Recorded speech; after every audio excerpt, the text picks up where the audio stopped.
ओम शांति। 10 जून 2022 के बाबा के महावाक्य हैं। बाबा ने कहा, मीठे बच्चे सदा इसी नशे में रहो कि ज्ञान सागर बाप की ज्ञान वर्षा हमारे ऊपर हो रही है, जिससे हम पावन बन अपने बड़े घर में जाएंगे। प्रश्न है, तुम बच्चों का निश्चय किस आधार से और भी पक्का होता जाएगा? दुनिया में जितने हंगामे बढ़ेंगे, तुम्हारे दैवी झाड़ की वृद्धि होगी, उतना पुरानी दुनिया से दिल हटता जाएगा और तुम्हारा निश्चय पक्का होता जाएगा। विहंग मार्ग की सर्विस होती जाएगी, धारणा पर अटेंशन देते जाएंगे तो बुद्धि का हौसला बढ़ता जाएगा और अपार खुशी में रहेंगे। बाबा कहते, जैसे जैसे परिस्थितियाँ बिगड़ेगी दुनिया के अंदर, वैसे वैसे ऑटोमेटिक दुनिया से वैराग्य आएगा और बुद्धि जो है वो नई दुनिया की तरफ लगेगी। ओम शांति। बच्चों को रोज़ ये कहने की दरकार नहीं रहती कि शिव बाबा को याद करो। बच्चे जानते हैं हम शिव बाबा की संतान हैं, कहने की दरकार नहीं रहती। शिव बाबा हमको इस द्वारा पढ़ाते हैं, यह है ज्ञान सागर के ज्ञान की वर्षा। बच्चों की बुद्धि में है कि ज्ञान सागर अब हमारे ऊपर ज्ञान वर्षा कर रहे हैं। जो आकर ब्राह्मण बनते हैं उन पर ही मैं ज्ञान की वर्षा करता हूँ, बच्चों के सम्मुख होता हूँ। अभी बच्चे सम्मुख बैठे हैं, बाबा घड़ी घड़ी सम्मुख होने का नशा चढ़ाते हैं। माया फिर नशा उतार देती है, किसी का पूरा उतार देती है, किसी का कम। बच्चे जानते हैं हम आए हैं सागर के पास रिफ्रेश होने, अर्थात मुरली की पॉइंट धारण कर डायरेक्शन लेने। हम उनके सामने बैठे हैं। इस ज्ञान सागर की वर्षा एक ही बार होती है। बाप आते ही हैं पतितों को पावन बनाने। महिमा भी ऐसे गाते हैं, हे पतित पावन आओ। सतयुग में तो ऐसे नहीं पुकारेंगे, वहाँ तो सब पावन है। वहाँ तो ज्ञान सागर की ज्ञान वर्षा से पावन बने हुए हैं। ज्ञान के साथ फिर वैराग्य भी है। किस चीज़ का? बाबा कहते वैराग्य है किस चीज़ का? पुरानी दुनिया का। पुरानी दुनिया को छोड़ना है। पुरानी दुनिया का बुद्धि से वैराग्य आता है।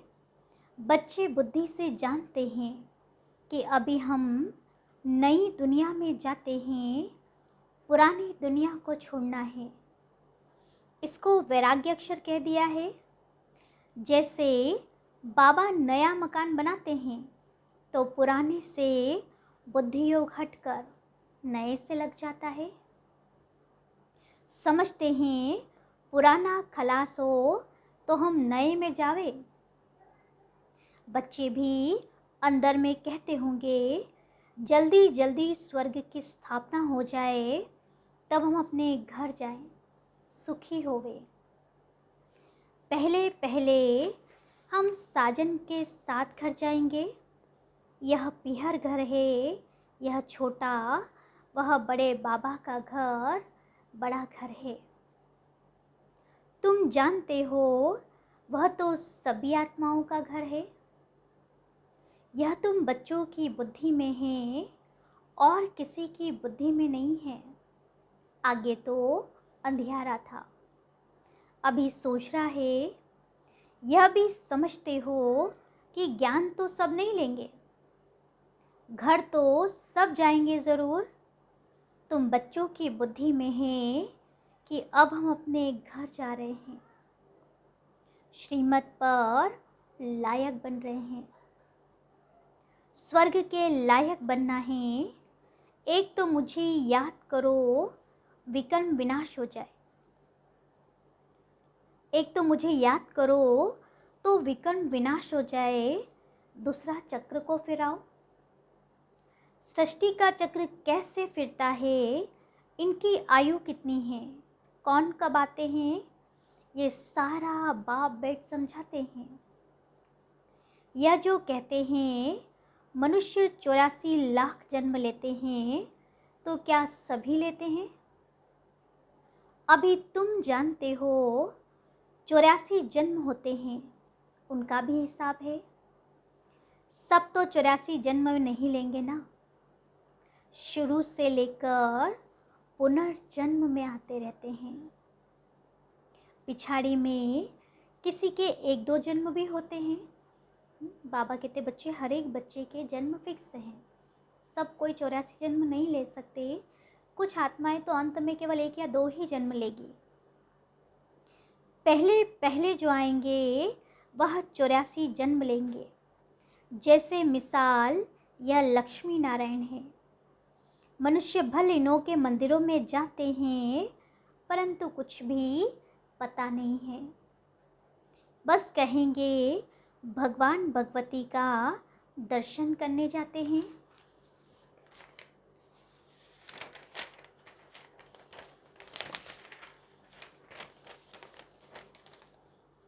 परंतु इन्हों की यह राजधानी कैसे स्थापन हुई, यह कुछ भी नहीं जानते।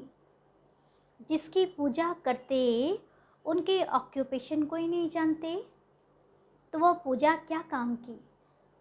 इसलिए इनको कहा जाता है अंधश्रद्धा। जब तक तीर्थ आदि करते हैं, समझते हैं इनसे भगवान को पाने का रास्ता मिलता है, परंतु इनसे कोई को भगवान मिल नहीं सकता। समझो यहाँ भी कोई कोई आते हैं, जगत अम्बा के मंदिरों में आते हैं दर्शन करने। बाबा समझेंगे इनकी बुद्धि में कुछ बैठा ही नहीं है। तुम्हारी तो सब मनोकामनाएं पूरी हो रही है ना। जगत अम्बा का पाठ एक्यूरेट चल रहा है, बरोबर जगत अम्बा का पाठ ऊंचा है। पहले लक्ष्मी, पीछे नारायण। तुम्हारा यह अंतिम जन्म है, हिसाब यहाँ से चुकतू होता है। कर्म का भोग भोग कर छूटना है और बाप की याद में रहना है। चाहे तो बाबा कहते योग बल से कर्म भोग चुकतू करो या फिर भोग ना भोग कर, परंतु बाबा की याद में रहना है। वास्तव में बच्चों को याद एक बाप को ही करना है। देहधारी को याद किया तो बहुत टाइम वेस्ट हो जाएगा। ऐसे तो हो नहीं सकता कि कोई निरंतर याद करे। ऐसी कोई चीज़ नहीं जिसे निरंतर याद किया जाए।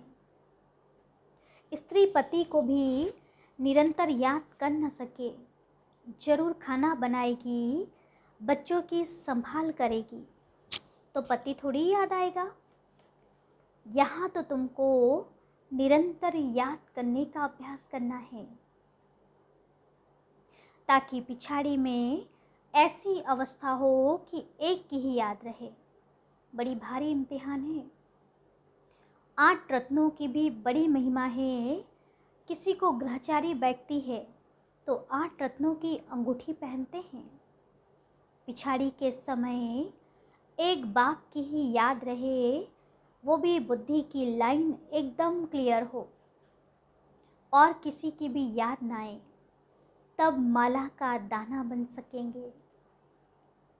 9 रत्नों की महिमा बहुत भारी है, तो अब निरंतर याद करने का अभ्यास करना है। अभी तो 2-3 घंटा कोई मुश्किल याद करते हैं। जितना दुनिया में हंगामे बढ़ते जाएंगे, उतना तुमको निश्चय होता जाएगा। पुरानी दुनिया से दिल हटता जाएगा, दिल टूटता जाएगा। मरेंगे तो बहुत। बुद्धि भी कहती है माया बहुत पुराना दुश्मन है। ऐसी कोई जगह नहीं जहाँ यह दुश्मन ना हो। तुम बच्चे अभी मलेच्छ से स्वच्छ बन रहे हो। तुमको ज्ञान है मलेच्छ के हाथ का हम खा नहीं सकते। गाया हुआ भी है, जैसा अन्न वैसा मन। जो खराब चीज़ खरीद करता है, जो बनाता है, जो खाता है, उन सब के ऊपर पाप पड़ जाता है। बाबा कहते कि जो खराब चीज़ें खरीदता है, बेचता है, जो बनाता है और खाता है, उन सब के ऊपर पाप चढ़ता है। बाप तो सब बातें अच्छी रीति बताते। तुम बच्चे यहाँ से रिफ्रेश होकर जाते हो। सारा दिन बुद्धि में सृष्टि चक्र फिरता रहे और अपना घर याद रहे। यहाँ से तुम अपने लौकिक घर में जाते हो तो अवस्था में फ़र्क पड़ जाता है, क्योंकि संग ऐसा हो जाता है। यहाँ बैठे भी कोई कोई का बुद्धि योग बाहर चला जाता है, इसलिए पूरी धारणा नहीं कर सकते। तुम आत्माओं को बेहद का बाप पेट समझाते हैं। तुम आत्मा हो, तुम इस शरीर द्वारा कार्य कर रहे हो। तुम जानते हो हम बाबा से श्रीमत ले अपना राज्य भाग्य ले रहे हैं। कितनी खुशी होनी चाहिए। गायन भी है, अतीन्द्रिय सुख गोपी वल्लभ के बच्चों से पूछो। जितना जास्ती अवस्था बनेगी और वृद्धि को पाएंगे तो खुशी का पारा भी चढ़ता रहेगा और निश्चय भी पक्का होता जाएगा। धारणा पर अटेंशन देते जाएंगे तो तुम्हारी बुद्धि का हौसला बढ़ता जाएगा। आगे चलकर तुम्हारी विहंग मार्ग की सर्विस होती जाएगी। अंत में बाबा कहते हर एक आत्मा तक बाबा का संदेश पहुंचेगा।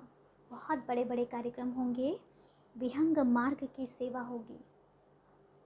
युक्ति निकालनी होती है जिससे कोई को अच्छी रीति तीर लगे। मुख्य तो है ही बाप का परिचय देना। बेहद के बाप से बेहद का वर्षा मिलता है। ज्ञान सागर भी वह है। ज्ञान से ही मनुष्य पावन होते हैं। पतित पावन वही बाप है। तुम एक ही पॉइंट उठाओ कि सर्वव्यापी की बात से भक्ति भी चल ना सके। ये बात अच्छी रीति समझानी है। वो लोग कहते हैं कि इन्हों के ज्ञान से विनाश होगा। तुम भी कहते हो इस रुद्र ज्ञान यज्ञ से विनाश ज्वाला निकली है। वो भी सच कहते हैं। कोई बात नहीं मानेंगे तो विनाश ही होगा, और क्या। ये तो कल्प पहले भी विनाश हुआ था, चाहे कोई माने ना माने। भगवानुवाच रुद्र ज्ञान यज्ञ में यह सब स्वाहा होंगे। वो लोग समझते हैं इन्हों का ज्ञान ऐसा है, इसलिए सामना करते हैं।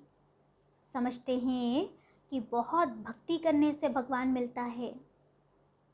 हम भी कहते हैं जिन्होंने भक्ति बहुत की है उनको ही भगवान मिला है। परंतु इन बातों को समझने में मनुष्य को बहुत मेहनत लगती है।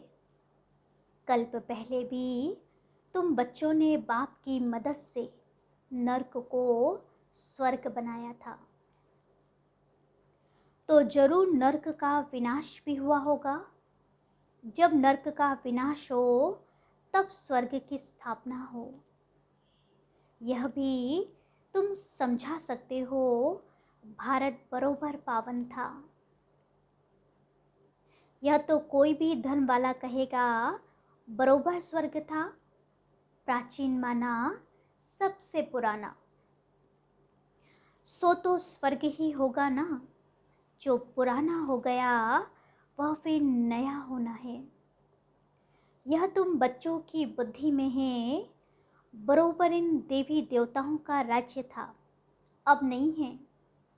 फिर से आदि सनातन देवी देवता धर्म की स्थापना करा रहे हैं। किसकी मदद से? जो सर्व का निराकार बापू जी है, सर्वात्माओं का बाप। इन बातों को तुम जानते हो। तुम कितने साधारण हो। बाप कहते हैं मैं भी गरीब निवास हूँ, तुम भी गरीब हो ना। तुम्हारे पास क्या है? तुमने सब कुछ भारत के ऊपर स्वाहा किया है। तुम्हारी कितनी बड़ी रावण से लड़ाई है, शक्ति सेना है ना। वंदे मातरम गाया जाता है। अपवित्र पवित्र की वंदना करते हैं। कौन सी माता? बाबा कहते वंदे मातरम कहते हैं तो कौन सी माता? वह धरती माता समझ लेते हैं, परंतु यह तो धरती पर रहने वालों की बात है। जगत अम्बा है तो बच्चे भी हैं। यह दिलवाला मंदिर यादगार बना हुआ है। कुमारियाँ, अधर कुमारियाँ भी है, इनको माता भी कह सकते हैं। तो बाबा कहते वंदे मातरम उन माताओं का गायन है जिन माताओं बहनों ने बाबा की इस यज्ञ में सबसे अधिक सेवाएं की है। तो तुम कहते हो बाबा हम तो बीके हैं, हमको माता न कह बेटी कहो, हम कुमारी हैं। कितनी गुह्य समझ की बात है, परंतु उठा नहीं सकते। पुराना जन्म जन्मांतर का भान बैठा हुआ है, वो टूटता ही नहीं है। तुम्हारी बुद्धि में है कि बाबा हमारे सामने बैठे हैं, आत्माओं से बात कर रहे हैं। बाप की शरीर में प्रविष्टता है। बाबा आकर अलौकिक दिव्य कर्तव्य करते हैं। पतित को पावन बनाने के लिए पढ़ाते हैं। पूरी याद रहनी चाहिए। हमको पतित पावन शिव बाबा पढ़ाते हैं। पतित पावन सबसे ऊंचा हुआ, फिर बाप टीचर भी है। पहले पहले अक्षर ही आना चाहिए पतित पावन। उनको याद करते हैं, ओ गॉड फादर आओ, आकर फिर से हमें राजयोग सिखलाओ। बाप भी कहते हैं फिर से तुम बच्चों को सहज ज्ञान योग सिखला रहा हूँ। इसमें पुस्तक आदि की कोई बात नहीं, यह तो उन्होंने नाम रख दिया है। अब तो बाबा तुमको लायक बनने की शिक्षा दे रहे हैं। नित्य नई पॉइंट्स मिलती है और गीताएं ग्रंथ आदि जो बनाते हैं उनमें कोई एडिशन व कटकुट नहीं करते, वही सुनाते हैं। यहाँ एडिशन किया जाता है, कट भी किया जाता है। रोज़ नई नई पॉइंट्स मिलती है। नॉलेज बड़ी वंडरफुल है जो और कोई शास्त्रों में नहीं है। काम महाशत्रु है। भगवानुवाच देह सहित सबको भूल जाओ, एक को याद करो। मैं तुम सब आत्माओं को वापस ले जाऊंगा। मैं अकाल मूर्त कालों का काल हूँ। मैं सब बच्चों को लेने आया हूँ, तो तुमको खुशी होनी चाहिए ना। तुम जानते हो अभी हम घर जाते हैं, जल्दी होशियार हो जाए, बाबा से वर्षा तो ले लेवे, तब तक लड़ाई ना लगे। बाबा कहेंगे मैं थोड़ी कुछ कर सकता हूँ, पहले रिहर्सल होगी। अभी तो राजाए आदि भी नहीं आए हैं, राजस्थान पर भी समझा सकते हैं। बोलो तुमको पता है कि राजस्थान नाम क्यों पड़ा है? भारत में लक्ष्मी नारायण का राज्य था ना, फिर से वह राजस्थान होना चाहिए। बाबा कहते राजस्थान अर्थात राजा महाराजाओं के रहने का स्थान। सो अब फिर से स्थापन हो रहा है।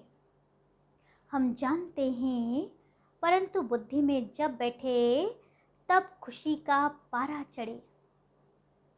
भक्ति मार्ग में इन देवताओं के मंदिर बनाते हैं। भारत में कितना धन था, हम फिर से इनको दैवी राजस्थान बनाते हैं। इन बातों को आकर समझो, समझाने का भी उमंग होना चाहिए। यह भी सेमिनार है ना, कैसे सर्विस करनी चाहिए। बाबा ने समझाया है, कुमारियाँ, माताएं, गोप सब इकट्ठे सुनते हैं। ऊंचते ऊंच एक भगवान है कृष्ण ने, तो राजस्थान पर तुम समझा सकते हो। बरोबर राजस्थान था जिन्हों के मंदिर बने हुए हैं, फिर से हम बना रहे हैं। बाप हमको राजयोग सिखा रहे हैं, तुम भी ट्राई करो आधा कल्प के लिए। फिर कभी रोना नहीं पड़ेगा। हम राम की श्रीमत से रावण पर जीत पा रहे हैं। अक्षर सुनेंगे तो अंदर जचेगा, जिनको तीर लगेगा वो समझने के लिए आ जाएंगे। यह बेहद का सेमिनार रोज बाबा करते हैं। यह है आत्माओं का परमात्मा के साथ सेमिनार। अच्छा, मीठे मीठे सिकिलदे बच्चों प्रति माता पिता बाप दादा का याद प्यार और गुड मॉर्निंग। रूहानी बाप की रूहानी बच्चों को नमस्ते, और हम रूहानी बच्चों की रूहानी बाप दादा को याद प्यार, गुड मॉर्निंग और नमस्ते नमस्ते नमस्ते। फिर धारणा के लिए मुख्य सार है, पहला, कर्म भोग से छूटने के लिए एक बाप की याद में रहना है। देहधारी की याद से टाइम वेस्ट नहीं करना। बुद्धि की लाइन बहुत क्लियर रखनी है। बाबा कहते बुद्धि का कनेक्शन सिर्फ एक बाबा से और किसी से नहीं। दूसरा है, भोजन बहुत शुद्ध खाना है, जैसा अन्न वैसा मन। इसलिए किसी भी मलेच्छ के हाथ का भोजन नहीं खाना। बुद्धि को स्वच्छ बनाना है। वरदान है, रूहानी सिंपैथी द्वारा सर्व को संतुष्ट करने वाले सदा संपत्तिवान भव।